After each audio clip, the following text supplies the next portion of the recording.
Welcome to Grant's Rock Warehouse, and tonight I want to welcome John Clauser and John the Music Nut to the show. Tonight we are looking at Ted Nugent's Intensities in 10 Cities album.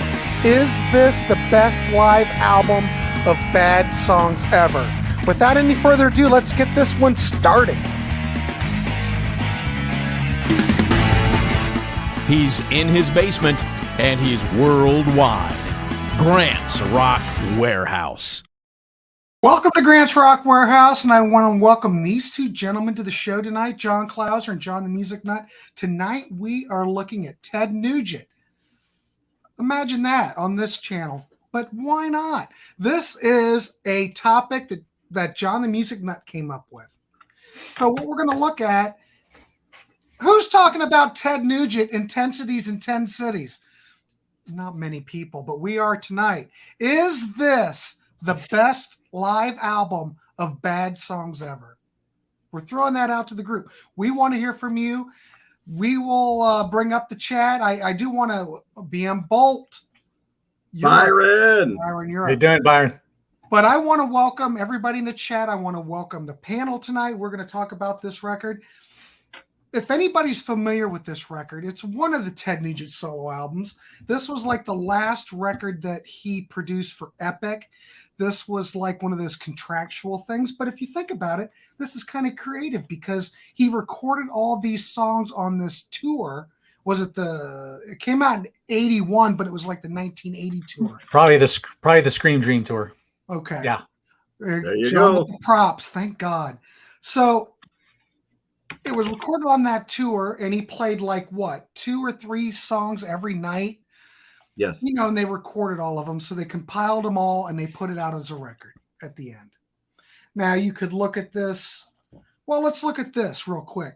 Some of the reviews for this, Martin Popoff in the Collector's Guide to Heavy Metal gave it a 5 out of 10. Record Mirror gave it it gave it a 1 out of 5.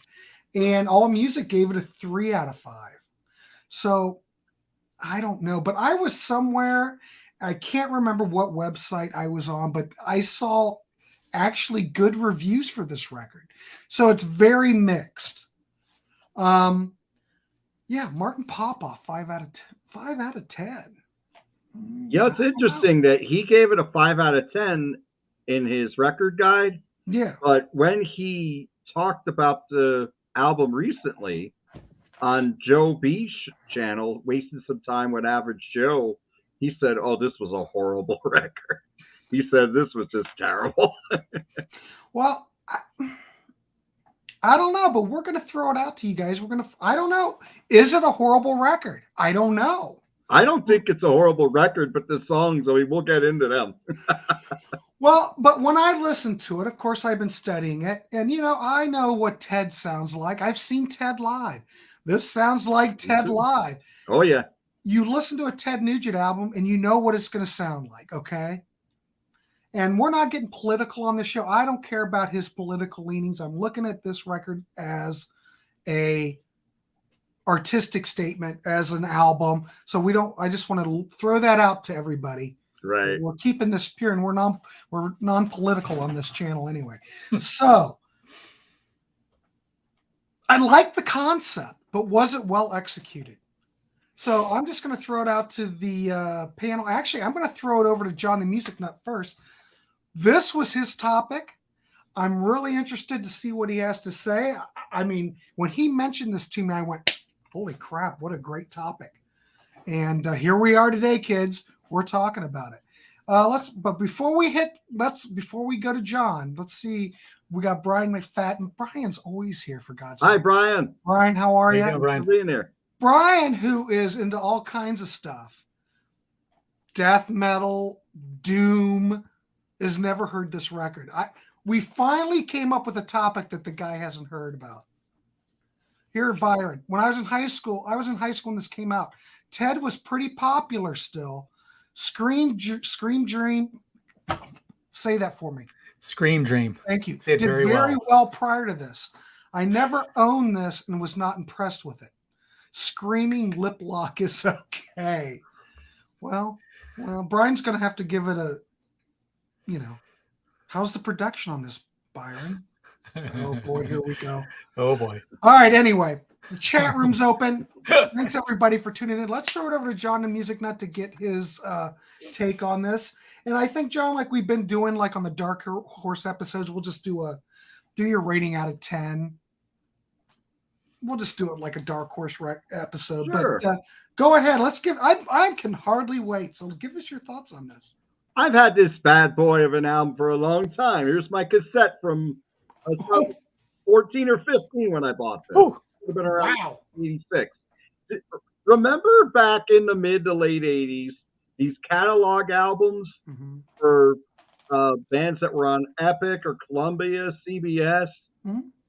You'd be able to get the cassettes for $3.99.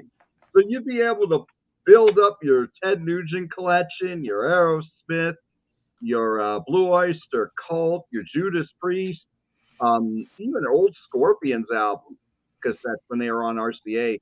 Yeah. Not CBS here, but they were always really cheap too. And they'd have these little stickers on them. I don't have it on my. Well, it was the Nice Price series. Price. The Nice Price. It's all about the Nice Price. And they put a bigger sticker on the CD, which we have right here. So, because not to interrupt, but if I remember right, we had Ted Nugent catalog came out sometime in the 80s, but I think this is one of those records based on the font on the spine and the way it looks. It might have came out in like 90, 91, 90. Came out in the 90s. It wasn't with like the original batch. It came out later, I think. Okay. Maybe. Correct me if I'm wrong. That sounds about right when I was looking on Discogs. Yeah. It wasn't with the original. It didn't come out with Cat Scratch Fever, I'll tell you that. So, and it never was remastered. It wasn't part of that. They did that remaster series. For the first I don't know, albums. 10 years ago. It wasn't part of that. They just kind of look at this record and shove it under the carpet, I think. The first 3 albums, studio albums, self-titled, Free for All, Cat Scratch, they did the remaster. And they put on some extra live tracks and stuff, and they did a great job with them. But I believe they only did it with those 3 albums because now something like this, or Weekend Warriors, or Scream Dream, or State of Shock, they're a lot harder to find now. Oh yeah. Well, I got this because I had to study for it. I didn't have the record. I got it online, and it wasn't cheap. It probably cost me, I don't know, $15-20. Think about it. Right. Did this really sell in the CD era? No. And it came out, and I'm sure it's out of print, just saying. But go ahead. Sorry. Oh, it's all good. So this album, to me, I mean, this is what I've always thought about it.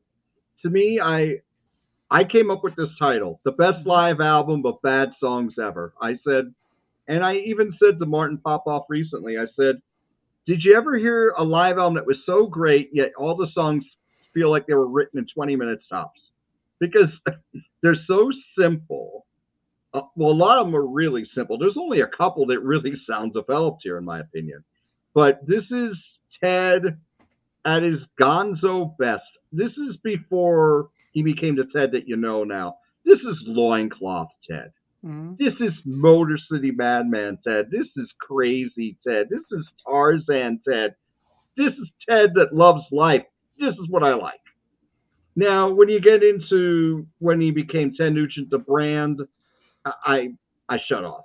But this is just fun. It's just a fun album. Yes, it's not PC at all. There's one song in here. Oh, no. One song in here in particular would never get released anymore.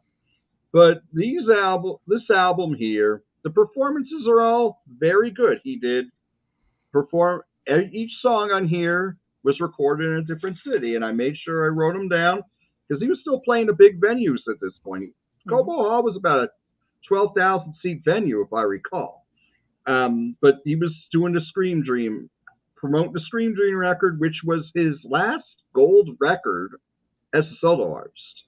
He hit gold 7 albums in a row, including the double live Gonzo. And then from there, he didn't hit gold again. This hit This hit number 51 on the Billboard Top 200 charts in 1981. I think he's probably had some higher charting albums since then when they changed the SoundScan system for what's on Billboard. But this was probably the last time on his own that he made an album that sold decently. Mm-hmm. Now, the performances are from Cobo Hall in Detroit, Memorial Auditorium in Buffalo, Richfield Coliseum in Cleveland, Maple Leaf Gardens in Toronto, the Forum in Montreal, Boston Garden in Boston, Massachusetts, New Haven Coliseum in New Haven, Connecticut, Pittsburgh Civic Arena, Pittsburgh, PA, Rochester War Memorial, Rochester, New York, and the Providence Civic Center in Providence, Rhode Island. Now, let's go into the band. You had Charlie Hoon was here. Now, Charlie Hoon came in on Weekend Warriors. He replaced Derek St. Holmes. So on Weekend Warriors and State of Shock, he sang the majority of the tracks. Scream Dream, he only sang 2. He sings nothing here. He just plays rhythm guitar. Mm. You had Cliff Davies on drums, and he was a co-producer here. He co-produced a lot of his albums. I believe from Cat Scratch Fever on, he was a co-producer or a main producer. And you have Dave Kiswiney on bass and vocals. Ted sings all the leads on here, which kind of hurts the album. He also did this later on in 88 with the If You Can't Lick 'em, Lick 'em album. Yes, I have the cassette there too. That album, there's a few good tunes on it. But here, album cover's okay though. Now there's another album cover that would not see the light of day these days. No, it would not. It would not. If y'all don't know what it is, check it out. It's I don't have the cassette here. It's in the archives. But let's get into Intensities and 10 Cities. These songs are very simple, all based on the riff. Put Up or Shut Up is a killer opener. Yeah. I mean, this would fit in on those albums he did even before that. I think this album, song-wise, maybe a little more consistent, but you don't have the highs. Yeah, I always had great singles. Weekend Warriors, Need You Bad was a great single. Paralyzed was a great single from State of Shock. Wango Tango from Scream Dream is awesome. Right. Nothing that good, nothing even close to that. But Put Up or Shut Up's a pretty darn good opener. Spontaneous Combustion, when he introduces that song, doesn't he sound like the Doctor of Style Slick? Think about how he says it. Spontaneous combustion. I could see that. Or even Dusty Rhodes, but yeah, I could see that. Yeah. Well, Dusty Rhodes would work too. Oh boy. Sorry, we just went wrestling on y'all. So. Yeah, but that's all right. It had to be said. Yeah, so that song's okay, and then it goes into Charlie Hoon. Okay, Charlie Hoon was in with Gary Moore at one time. He was in Foghat for many years, but he left last year. I saw him in Foghat twice. He did a great job with Foghat. He was also in Victory. He was the leader of that band for 4 albums, and he also was in the reformed Humble Pie in the 90s. So he's had a career. He's been a workhorse in the rock industry, Charlie Hoon. Oh yeah, talent. He was a talent. He did a great job with Foghat both times I saw him. He sang all the leads. He did the Dave Everett role. He did a great job. And great rhythm guitar player. But Spontaneous Combustion. But next song is probably one of the best titled songs ever. My Love is Like a Tire Iron. What does that really mean? I don't know, but I love it. You can't really hear the lyrics that clearly in the song except for the chorus. So other than the words, you're like, what? But go ahead. Great chugging riff on it. It's not a great, it sounds like something Ted came up with about a minute and a half. It rocks like hell. It's pretty cool. Now, Jailbait's the next song. Now, musically, this is probably the best song on the album. lyrically, ooh, this would not get released now. This is not good.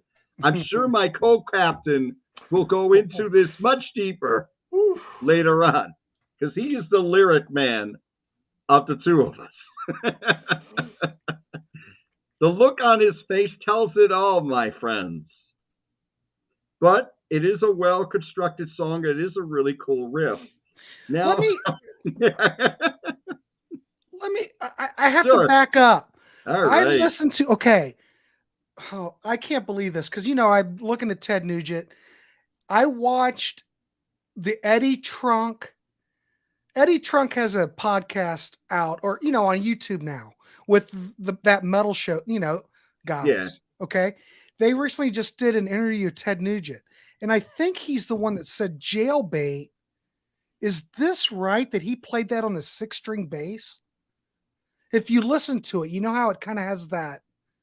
It does have a deeper tone to it. Yeah, I think he mentioned on that show that does somebody know that in the chat? It doesn't say it in the credits. I will tell you that. But he kind of talked about that track that, I think he might still play that live. I'm not sure. No. He hasn't played it live in a long time.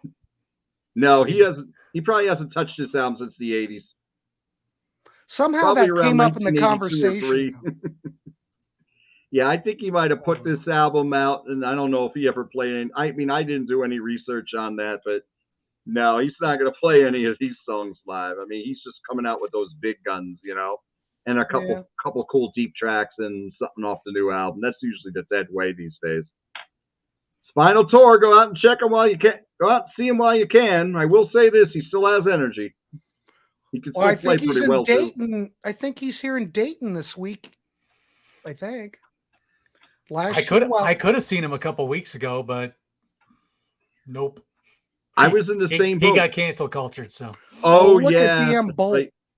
Byron, come on now. Byron actually just told you what the song's about. He did? Oh, that's what it's. Well, yeah. That's the lyric. Obviously. Kind of. Yeah. But I'll touch a little more on that. But go ahead. Yeah. Go ahead. Sorry. So, speaking of Jailbait, let's go into the next track. Mm-hmm. I Am a Predator. I think you wrote this in 30 seconds. There's nothing to this, but the lyrics are, I am a predator. I am a predator. You better lock your door. I am a predator. There's one thing for sure. I am a predator. That's the lyrics. And then it just gets so silly at the end when he goes into, and he sings in a deeper tone too, not the usual Ted voice. He goes, I am a predator. Right? So, and then at the end, the other guy singing, he is a predator. It's just hysterical. It's hysterical. You listen to this, it's like getting high without dope. I mean, it's just so silly. It's great. That's right, Brian. You said it. You got that right. That's right. It said so simple, yet so effectively. Isn't it a wonderful track? Yeah, you know what, Brian? You have this. The damn Yankees had a mini reunion recently. They should do I Am a Predator. Can you imagine Sean Blades on that with those golden voices? It'd be spectacular. No doubt. But wait, we get the side 2 on the cassette. Oh, and yeah, there we go. Oh, looks like I only played part of it one day and took it out and turned it off. There's a video for this next track. Heads will roll. There is a video for it, you said?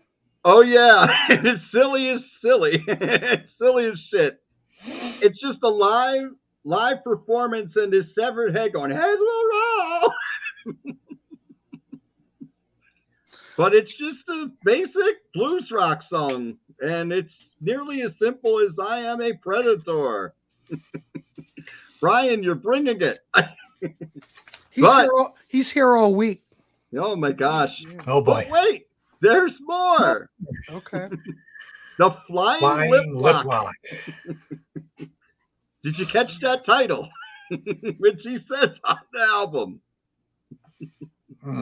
I'm not sure if I know what that means. I don't know.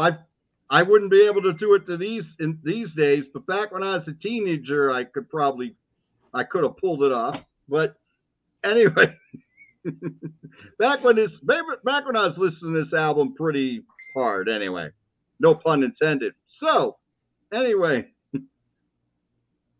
another catchy ass chorus, but so simple yet so effective. Yes. And then we get into Land of a Thousand Dances. Because as we all know, it all goes back to Wilson Pickett. It does, or it goes back to Chuck Berry. You know, you've heard Ted talk about it 1,000 times. Oh my gosh, he loves Chuck Berry. He loves Chuck Berry. Yeah. Well, there you go. You know. Well, Land of a Thousand Dances. A glorious, glorious version that would only be a little better if his old buddy Meatloaf came in and joined in on the drums, just like he did on the wrestling album from 1985. Did he do that? Yes. Meatloaf On the video that, was. On the video, yes. It's hysterical. I didn't know that. Oh yeah. my gosh, it's great. Oh yeah, but cool version of this. I'm not gonna say it's as good as the original, of course not, but you know, it's fun. Then you got the TNT Overture. That's an instrumental. That doesn't bother me so much. That's actually a pretty cool instrumental. Yeah. That's pretty cool. I love the tone on that. Mm-hmm. Really cool. Good stuff. And they all get to shine on that song. Here's some great drum fills and some bass fills there near the end. And Ted's guitar solo on that is soaring. One thing about Ted, he can always play. And Ted, oh my God, yeah. Ted always had this very distinct tone. Out of that Hollow Birdland. Oh my gosh. When you hear Ted, it's so like when Ted plays, it's just so sweet. It's funny. Even today. Well, it's interesting that you mentioned that because if you watch him play, he is so fluid. It's like it's just all instinct. He doesn't really have to think about it. He could play all these songs and it just flows out of him, you know. And you know, think about it. He's done it for 1,000 years, but even back then, he was just one of those guitar players that it's just part of his body. You know what I mean? Just part of him. It's just an extension of him, you know? It is. I mean, back in 1967 with the Amboy Dukes, Journey to the Center of the Mind. I mean, what a way to introduce yourself to the world, you know? Great player. I'll give him that. And I saw him 2 years ago, I think, in Columbus. There's an outdoor show. I mean, the guy can play like you wouldn't believe. Yeah. And the fact that he can play so well and then jump right back into playing like a solo, then sing a lead vocal. But I mean, he's just so fluid. I have to hand it to him. He still brings it. Still brings it. Still brings it live.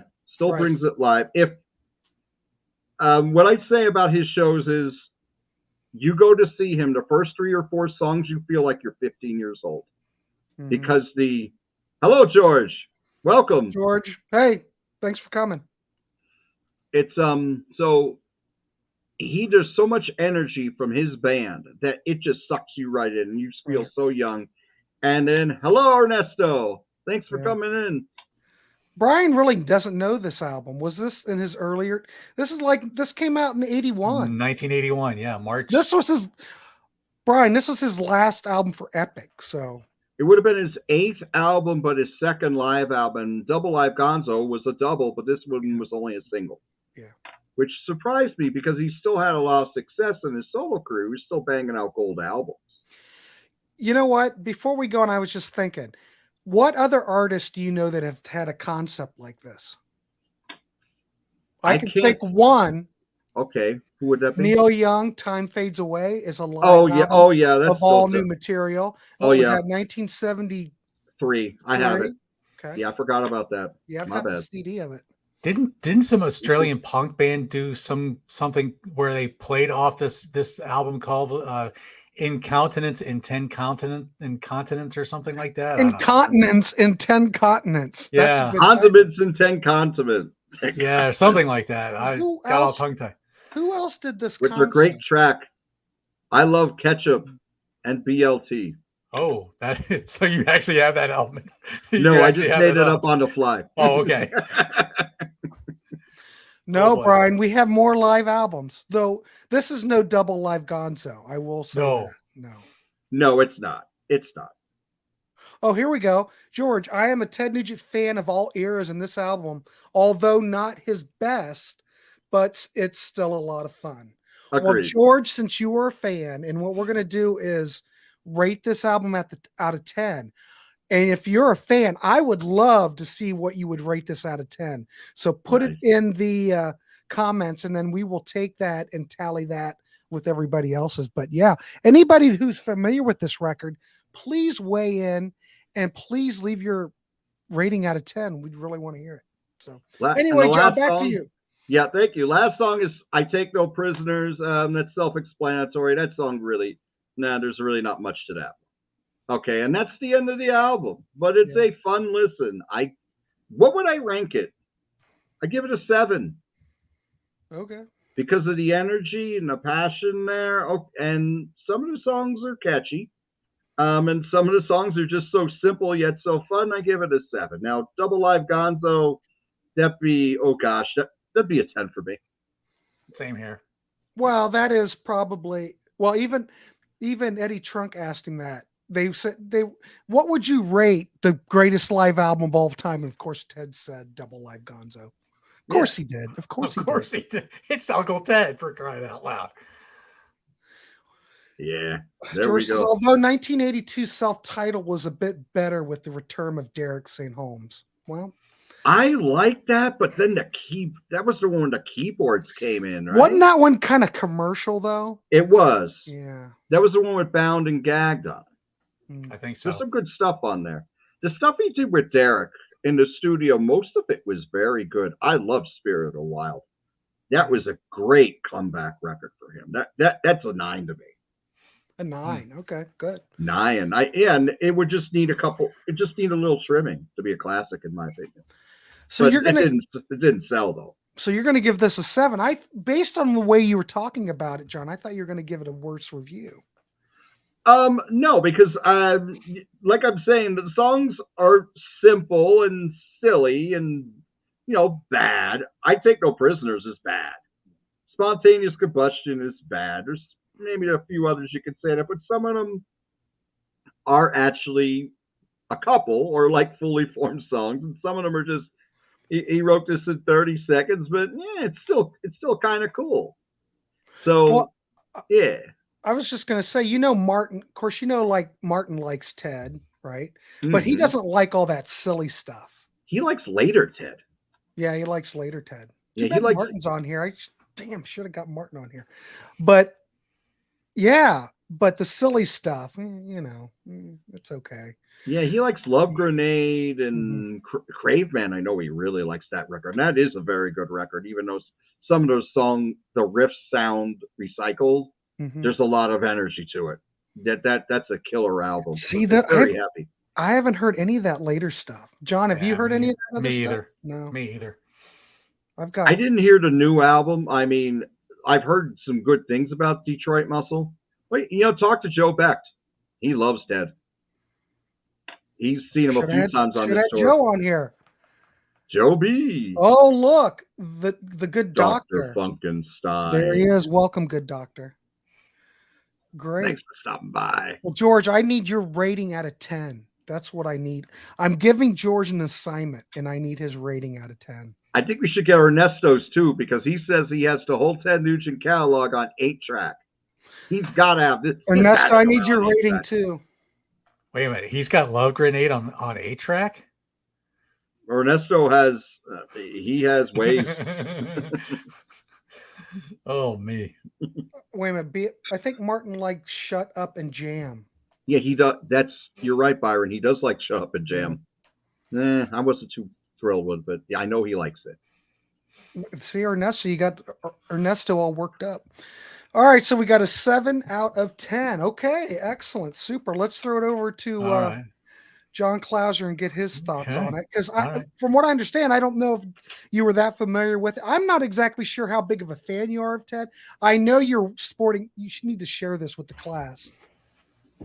Yes, this is from what tour again? This was Little Miss Dangerous Tour, 1986. Look at that. Sweet. We've got old school fan, everybody. Yep.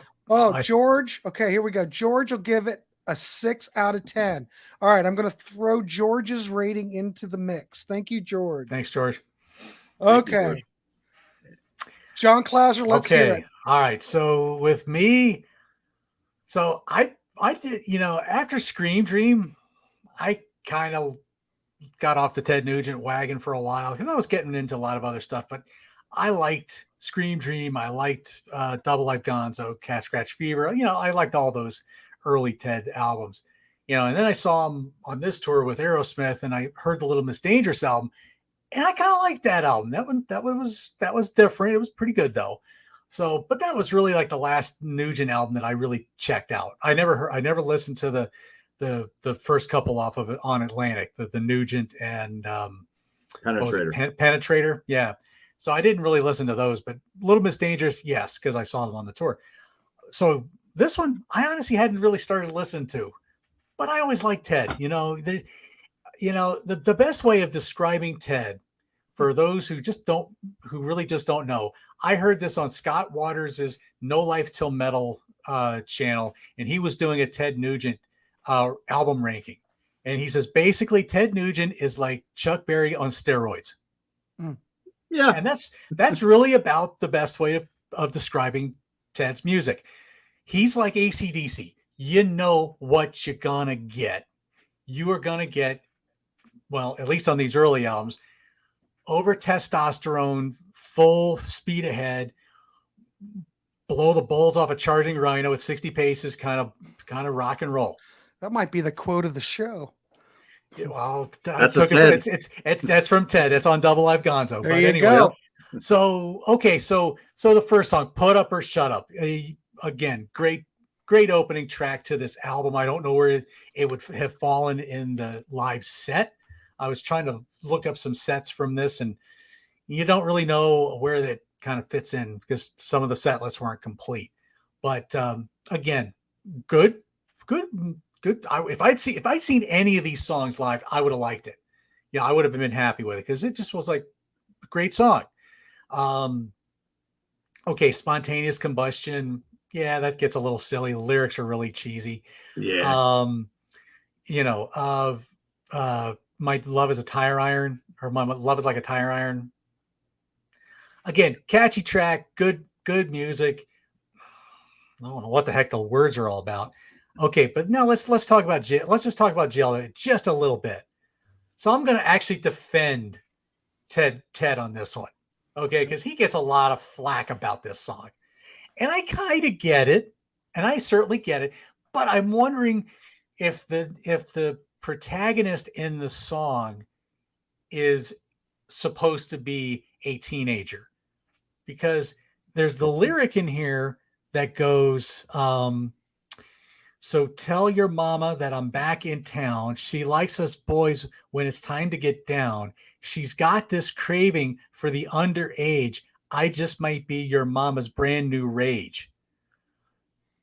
You sure those aren't lyrics to a Kiss record? That's like Gene Simmons. I'm like, okay, this is like Christine 16 going blind to a different level type of thing. I mean, but when you listen to this, it's like, okay, is the protagonist of the song supposed to be underage? And it's the mom that's like, okay, so there's like all kinds of weird stories. Yes, obviously, as the song goes on, it's obviously what it's about. So we'll leave that at that. Anyway, so that was my little defense of Ted. I Am a Predator. I mean,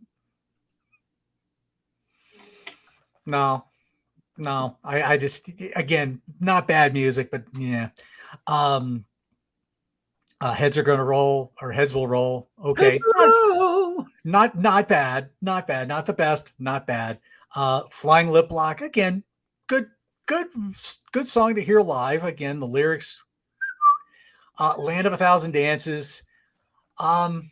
okay, so he Nugentified the song, because you have, a lot of Nugent references, like the Wango. You got to do the Wango Tango instead of with Watusi. But then you get the weird part of this song is you get Ted's really angry vocals, like nah nah nah nah nah. You get this really harsh nah nah nahs to this, and then of course you get the guys in the the background singers getting in there, so they're going in there too. But yeah, so I don't know. Anyway, it's okay. It certainly is not the Wilson Pickett version by any stretch of the imagination. Then you get to the TNT Overture. Let me hang on, make sure I'm getting my title right on that. Yeah. The TNT Overture, nice instrumental. Is it homebound? No, but it's still a nice, but it's still a good instrument. It's still a good instrumental. I take it. I don't have any issues. And Ted always has those good instrumentals. He really does a lot of good stuff with that. I Take No Prisoners. Okay, not bad song to end off with. One of the things that I've always loved about Ted is mostly his guitar playing, and I absolutely love when he does that vibrato. That guttural vibrato out of those Birdlands from those old albums. It just sounds like it's coming out of outer space somewhere. That deep low vibrato, and then some of the sustain he gets on some of the held notes and stuff like that. Man, he just a great tone in those, and especially in those early albums when he would use those Birdlands. So I was always a huge fan of Ted the guitar player. Ted the lyricist, okay, so he's not Neil Peart, but it's just fun time rock and roll. And if that's if you're going into it with that kind of mind frame, what more can be said? I give this a 7 out of 10 as well. 7 out of 10. Okay, I think nice. That's fair. And I just want to make a comment on that I keep bringing up Eddie Trunk, but it was kind of an interesting interview. They were talking about Double Live Gonzo, and there's only one overdub on that. The bass player, I'm sorry, I don't remember the guy's name, but the bass was cutting in and out, and Ted went back and just overdubbed the bass part. I'm assuming, based on what he said with Double Live Gonzo, this, I bet, probably doesn't have any overdubs on it. Because he seems like he's very, I don't want to say he might be a purist, but he was very, it's like, heck no, there's no overdubs. I bet you this is probably the same way. And if you listen to the crowd, people seem very receptive to the songs on here. It probably fits in right with anything else that he's playing, The bassist on Double Live Gonzo was a guy named Rob Grange. That's right. But he had something cut out, and Ted they had to fix it. So I'm wondering, I doubt there's any overdubs on here. And you think about it as a live performance, whether you like the tracks or not. Okay. I think the performances here are great. I mean, Ted always brings it as a guitar player, like I said before. And it's just funny. You mentioned the whole Birdland thing, but think about it. It's just a big old hollow body jazz guitar. And to the fact that he can run that thing through Marshalls or whatever he's playing through. I know he used to use Fenders early on back in the day. I don't know what he used at this point. Holy crap, to be able to control that thing, probably at the volume that he's playing. Maybe he's not that loud on stage. When we saw him a couple years ago, he was loud. But I couldn't tell you what the stage volume was. But he was playing the Birdland the whole time. And it's just amazing how he can manipulate it, and he knows exactly the way it acts.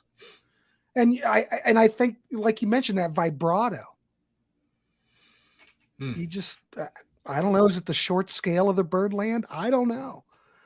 It's incredible, Some of the sounds he gets are on otherworldly. I mean, the beginning of Hammer Down.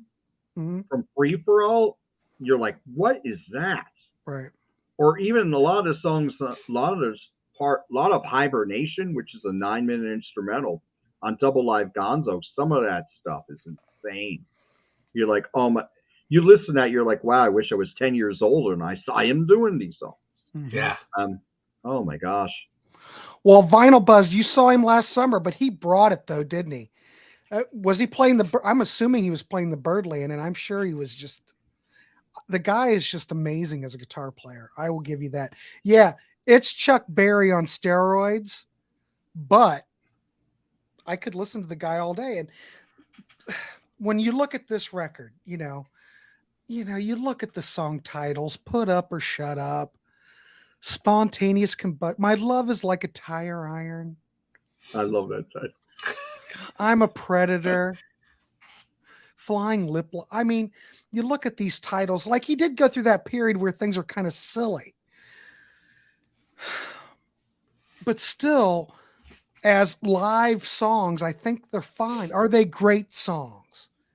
Is Ted a great songwriter? Yeah, he captured Lighting in the Bottle on some of those early records, but by this time, I don't know. I would probably give this, I think you both gentlemen covered this album perfectly. And I always say this is the great thing about being a host. I don't have to go into it too much. But you guys, I think, really covered it. What would I give this?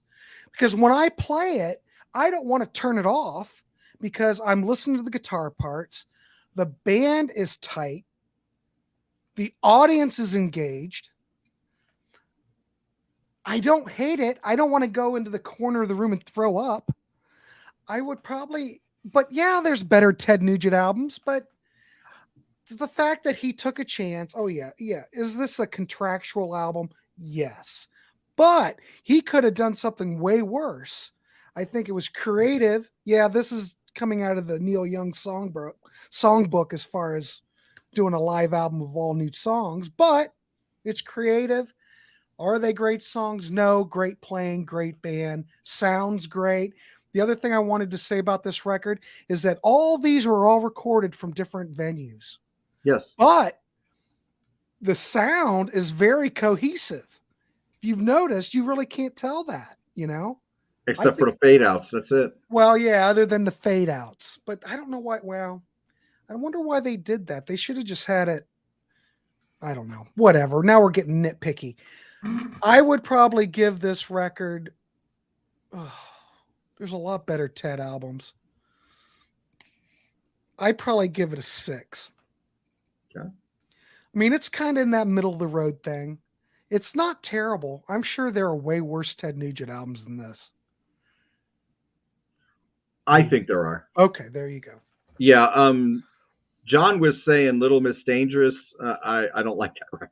I don't. Maybe I need to listen to it again. It's been a while, but I like 3 songs on it. The rest, I mean, that was just, oh gosh, it was outside of that. It was just undistinguishable music outside of Ted's guitar. I love the songs Ted sings. I love the title track. Mm-hmm. I love Painkiller and Crazy Ladies. The rest of the album, I wouldn't say this would be like if we were doing a Dark Horse episode on the Contrarians, I wouldn't say this is a Dark Horse record. probably not. No, it's just kind of in the catalog. I can see why it was. This is funny because Vinyl Bus says, yes, I couldn't tell you what he was playing.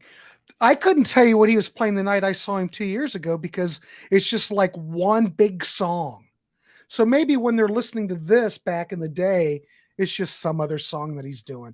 But Ted's so energetic and his stage presence is so engaging that people just, I don't know. Here, Ernesto says that 70s was best for Ted. Yeah. George, my first album from Ted Nugent I owned was Little Miss Dangerous. And then I went backwards through his catalog with Free for All and Cat Scratch Fever being my favorites. I think a lot of people think, well, probably the first 3 probably are. Oh, yeah. Yeah. Agreed. BM Bolt, Tooth, Fang, and Claw is a very solid album. Isn't that the Duke? Amboy Dukes. I was going to say, that's an Amboy Dukes album, yeah. That's a very good album. That's the only Amboy Dukes I own. But is that the one that's got Great White Buffalo on it? What has Great White Buffalo? Because that's my favorite. So. Yeah, I love Great White Buffalo. I think that does. Talk about a guitar song. Holy crap! It like blows your face off. That's He the played original that version when I of saw Hibernation. him. He played that when I saw him 2 years ago, and it just like people love that. Did he come out with the big Indian headdress on too? I don't no, I don't think so. He looks like he always does now, dressed in his hunting gear. He looked like he just got off the the Michigan forest. I don't know. Yeah, I saw him. Zeb's saw him doing a three- test. I don't know why. I saw him 3 times on his own, and the second time he had Derek St. Holmes with him, Yeah. and that was the best that I saw him because they were doing a lot of the deep cuts they normally don't do. And Derek looked totally different because now he's completely bald. Mhm. But he as soon as he opened his mouth, he sang just like he did in '77. It was awesome. I don't know if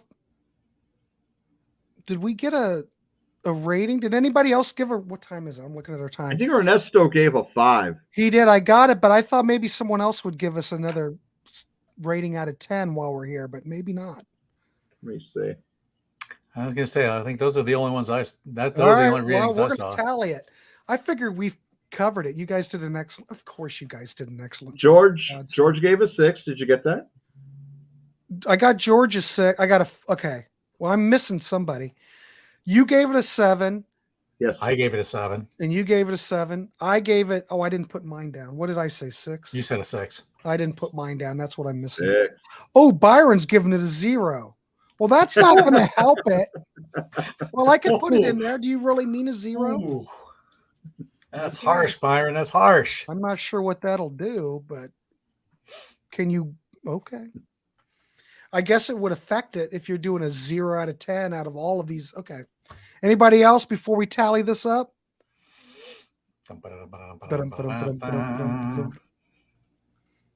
Throw out the high and low. Yeah. Oh, John Patterson had he's had a couple great comments here. Let me see this one here. Well, there's that one. Oh, the other one? This one? He's spot on about full blown old nudity. That is a better song list. That's a good song list. But we don't know what the song list was on this tour. I don't. You know, these are just a couple of songs he would play during that tour. So right. Yeah. Byron does not candy coat his evidently not. No, You're he awfully does harsh. Johnson, I played Double Live Gonzo until it was smooth. It had no grooves left. I lost my after Scream Dream Intensities was a head scratcher when it was released. Well, John, what would you give it out of 10? You give it a 5 or 6? All right. Well, I'm getting rid of your 0, Byron. You know how serious we are on this channel. You just can't go on there and give a 0 and be the hero. Yeah, that's right. All right. Well, let's do the tally. We got a 7, a 6, a 5, a 7, and 6. Well, I think we already know what this is probably going to be. Like a 6. We got a 6.2. So it's right in that middle ground. I mean, if we were doing a Dark Horse episode, I would not say this is, just kind of where everybody else rates it. It's right along that Martin Popoff rating. Kind of. We give it a little bit better review. But like I said, I don't have a problem with this record. A lot of great playing. Are the songs great? But it was fun listen, and I could listen to it again, and I wouldn't throw up. So there you go, kids. Nice. We give this record a 6.2. So you want to go out and try to find it. I don't know if it's even streaming. I haven't looked. It's on Spotify. That's how I've been listening to it. Okay. Oh, Dave the Pickup Artist. Dave the Pickup Dave Artist. from Ohio. Don't forget, kids, Dave's from my hometown, beautiful Marion, Ohio. Well, it's not so beautiful now. You have to step over all the heroin needles. But he saw Scream Dream tour Legend Valley in Ohio. Legend Valley was like, think about Woodstock in Ohio. That's what Legend Valley is. Oh, It's wow. kind of like that. It's like on a slope. It's like a big campground. But back in the 70s, they used to have this one show was Van Halen, Todd Rundgren in Utopia. They'd have Ted Nugent. They'd have Aerosmith, and they'd have a whole bunch of bands play. Sweet. But I remember them back in the day advertising it. You know, you don't see shows like this anymore. But yeah, I bet Ted Nugent doing Scream Dream at Legend Valley. I bet he was loud and he was outside I mean, it's pretty big, you know, just think Woodstock kind of. It's probably not that, but you know what I mean? That kind of setting. Back in those days, I bet it was great. I would have loved to seen Ted back then. See, I'm kind of, yeah. at least John, you got to see him, you know? Yeah. What was it? Little Miss Dangerous? Yeah, for me, it was Little Miss Dangerous. Yeah, now, see, obviously, he cool. wasn't in the loincloth, but yeah, it was Little Miss Dangerous. So that's still, you know. Yeah. I saw him with Damn Yankees too. You saw Damn Yankees? Wow. Yeah, I saw him open for Bad Company when Brian Howe was with him. Oh, really? Yeah. Oh, here we go. Okay. Good show. Def Leppard, Blackfoot, the Scorpions, Jay Giles, and Ted. 1980. What a lineup. I'm telling you, back then at Legend Valley, they had great lineups like this. Like I remember cow. it was I do believe it was Todd Rundgren Utopia. I forgot. It was the Cars, Todd Rundgren, Van Halen. God, I can't remember who else. But it was similar to this. Nice. Yeah, that's a great line. Look at Jay Giles in 1980. Oh my gosh. Blackfoot. Wow, that's pre freeze frame, I think, in 1980. Yeah. Ooh, Yeah, that's There might have been Love that's Stinks. like Love Stinks. Yeah. Yeah. my sister saw him around 1980 with the Scorpions and Def Leppard, so it fits right in. Wow. Look at talk about wow. That's right. Speaking of wow, that's right, Brian. Wow. The World God. Series of Rock shows in Cleveland Stadium were wild. Yeah, I never went to any of nice. those. But can you imagine? Can you imagine? God, that'd be great. Def Leppard had just put out their debut album. Wow, Dave, that's freaking amazing. Ooh. Wow. Hello, America. Hello, America. What a There you way. go. Legend Valley was hopping that day. Blackfoot probably would have been pushing the Strikes album at that point, I would think. Probably. Either that or Tomcatting. Those are good records. Yeah, somewhere. Who knows? All right. Well, here we go. What's this? What's this? Intensify was perhaps Uncle Ted's choice of live songs for his diehard fans versus the record company's choice of his more popular songs to be pushed towards FM radio. It could be. I'd go with could that. be. I would believe that. Lewis is here. Hey, Lewis! man. You're late. Lewis was here last night. Oh, yeah. But he Loved our can watch this. 1974 show. Yeah. Yeah, we're going to be That's doing good. 1975, kids. So, Yeah, we just got to figure out a date. Because I can't do a Tuesday. oh, well, I'll throw out another date. No big Yeah. deal. We're going to do that in September. So we're fine. We'll figure it out. All right, gentlemen. No, I'm just giving you shit. I'm glad you came. Hey, I want you to stay. Believe me, I'm not unhappy. I'm glad you're here. Anyway, but thanks everybody for showing up. It was a good discussion. Thanks for your scores. Thanks for the comments. That's why we do these live shows, because we want to hear from you, the people. And it's always fun. It's always fun. Please, we will, yes, I will just keep your eye out on my Facebook, or, maybe I'll throw something out on YouTube, just kind of promoting it. But yeah, it'll be early September. So, all right. Thanks, Ernesto. Appreciate it. And like Brian says, he's going to listen, but everyone listen and leave a comment if you haven't heard this record, because we really do want to hear from you. And we will be doing more shows down the road. Anybody else have anything to add real quick? You guys rock. Thank you all so much for your comments and for all your participation. All outstanding. You guys bring it. Yeah, John gave it a 4. Well, here. All right. We'll take your 4. It was 4 as a teenager, 6 as a middle-aged man. All right. Well, we'll give you your we're all 6. middle-aged men, so we'll get Well, it's still a 6.2. It's not helping us, John. We're trying to get the score up, but that's okay. Get Joe Beck down the line. How about I text him? Lewis, yes, Saturday I will be doing an 80s show. I've got one show done. I still haven't got the second hour yet, but there's going to be some obscurities like we've been doing. Nice. I like that. Good stuff. All right, everybody, we'll see you. Anything coming up tomorrow? No, tomorrow nothing's happening. It's my day off. It is really. My daughter's graduating from University of Cincinnati. I'm going to Cincinnati tomorrow to see her graduate. All right. Oh, Thank congratulations. God. Yeah, Thank God we're done finally. Jiminy Christmas. So glad we're done. All right. So no, Brian, nothing tomorrow. See you on Saturday, 1:00 for the 80s listening party. So please. Thank you. All right, everybody. We'll see you. Good night. Thanks, John. And thanks, John. Thank you, Grant. We'll see you. Good night. Thanks, Good night, everybody. Thanks, everyone.